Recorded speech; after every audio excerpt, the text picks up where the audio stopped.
अस्सलाम वालेकुम स्टूडेंट्स, उम्मीद है आप सब खैरियत से होंगे। जैसा कि आप जानते हैं कि हमने ग्रेड 9 या 9 क्लास की हमने एक सीरीज स्टार्ट की इंग्लिश की, और ये हमारा चैप्टर 1 है, जिसमें हमारा चैप्टर 1 का जो टाइटल है वो है द सेवियर ऑफ मैनकाइंड। यानी कि मैनकाइंड का मतलब है इंसानियत, सेवियर का मतलब है बचाने वाले।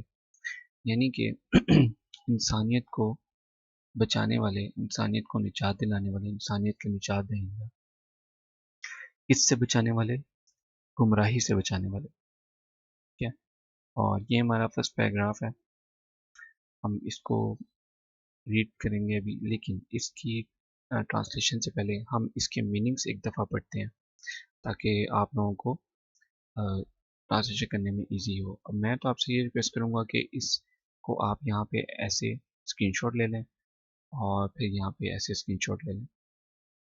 ठीक है, आप इसके स्क्रीनशॉट लेके आपको सबसे पहले चाहिए कि आप इसको अच्छे तरीके से याद करें, ताकि हम फिर आसानी ट्रांसलेशन कर सकें।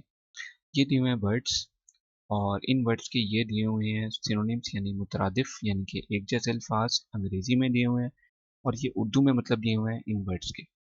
अब हम इसे एक दफ़ा पढ़ लेते हैं। एन जो ब्रैकेट में है, इसका मतलब है नाउन, और ए डी जे का मतलब है एडजेक्टिव, और वी का मतलब है वर्ब। ठीक है, और सिनोनिम्स हम जानते हैं कि हमें एमसीक्यूज में भी आते हैं। तो अब हम इसे पढ़ लेते हैं एक दफ़ा। लैंड, ग्राउंड, स्पेस, ज़मीन, इलाका, अनपैरेलल्ड, अनइक्वल्ड, अनमैचेबल, बेमिसाल, लासानी। चार्म, अट्रैक्शन, फैसिनेशन, दिलकशी, कशिश। ब्यूटी, अट्रैक्टिवनेस, लवलीनेस, खूबसूरती, हुस्न। ट्रैकलेस, पाथलेस, बेराह, बेनिशान। डेजर्ट, वेस्टलैंड, विल्डरनेस, सहरा, रेगिस्तान। ड्यून, सैंडी हिल, माउंट, रेत का टीला। डेजलिंग, ग्लिटरिंग, स्पार्कलिंग, चुंदिया देने वाली, जगमगाता हुआ। ट्रॉपिकल, वेरी हॉट, टॉरिड, इंतहाई गर्म, starry, covered with stars, celestial, stellar, interstellar, तारों भरा, तारों से भरा। एक्साइट, थ्रिल, वेरी हैप्पी, जोश दिलाना, मुतहरिक करना। इमेजिनेशन, क्रिएटिविटी, विजन, तखय्युल, तसव्वुर। पोइट, राइमर, लिरिसिस्ट, शायर, नज़म गो। राइमर, लिरिसिस्ट, शायर, नज़म गो। ट्रैवलर, वॉयजर, टूरिस्ट, मुसाफिर, सयाह। अच्छा, वॉयजर, अमेरिकन एक्सेंट में इसको वॉयजर बोलते हैं, और ब्रिटिश एक्सेंट में वॉयजर, आर साइलेंट हो जाता है, तो वॉयजर आप पढ़ सकते हैं। Red Sea, sea of reeds, मेयर, रुबरुम, बहीरा अहमर। अब हम चलते हैं इसकी ट्रांसलेशन की तरफ। Arabia is the land of charm and beauty. अरब बेमिसाल दिलकशी और खूबसूरती की सरजमीन है। With its trackless desert of sand dunes in the dazzling rays of tropical sun. जहाँ इंतहाई गर्म सूरज की चुंदिया देने वाली, ये वाली वाली दो बार लिखा हुआ है, चुंदिया देने वाली किरणों में रेत के टीलों वाले बेनिशान सहरा है। जहाँ इंतहाई गर्म सूरज की चुंदिया देने वाली किरणों में रेत के टीलों वाले बेनिशान सहरा है। Its starry sky has excited the imagination of poets and travelers. इसका सितारों भरा आसमान शायरों और मुसाफिरों के तख़य्युल को मुतहरिक करता आया है। एक्साइटेड का मतलब यहाँ आया मुतहरिक करना। इमेजिनेशन का मतलब है तख़य्युल या ख्याल। It was in this land that Rasul सल्लल्लाहु अलैहि वसल्लम was born in the city of Makkah. यही वो सरजमीन थी जहाँ रसूल सल्लल्लाहु अलैहि वसल्लम की विलादत हुई, शहर मक्का में। which is about 50 miles from the Red Sea, जो बहीरा अहमर से तकरीबन 50 मील के फासले पर वाक़या है। क्वेश्चन भी है, where is मक्का situated? मक्का कहाँ है? मक्का is about 50 miles from the Red Sea.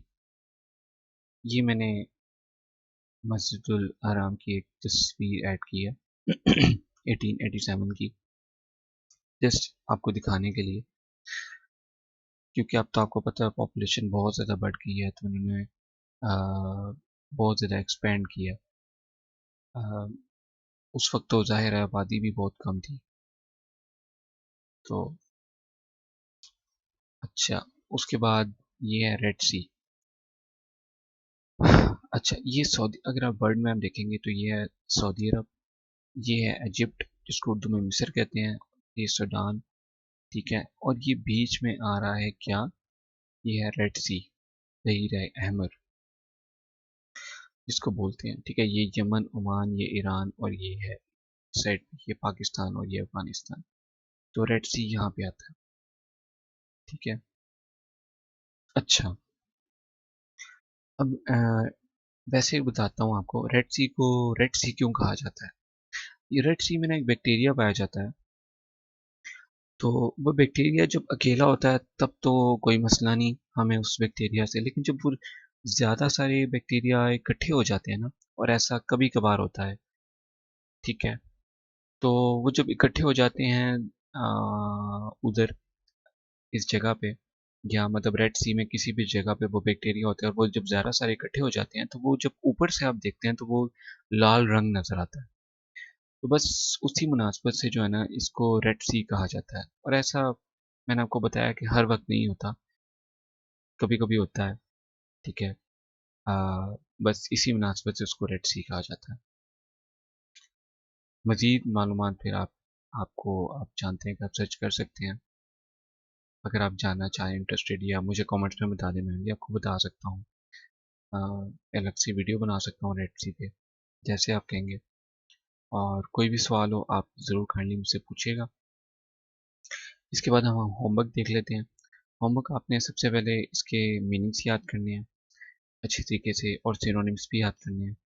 उसके बाद इसकी आपने करनी है ट्रांसलेशन पैराग्राफ की, ज़बानी, ठीक है, वो हो गई।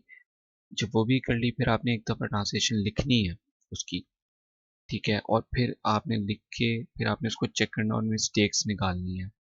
जब आपने गलतियाँ निकाल ली, उसके बाद गलतियाँ निकाल के उसको ठीक किया, मीनिंग्स जहाँ गलती याद किए, उसके बाद आपने फाइनल एक दफ़ा और आपने ट्रांसलेशन लिखनी है।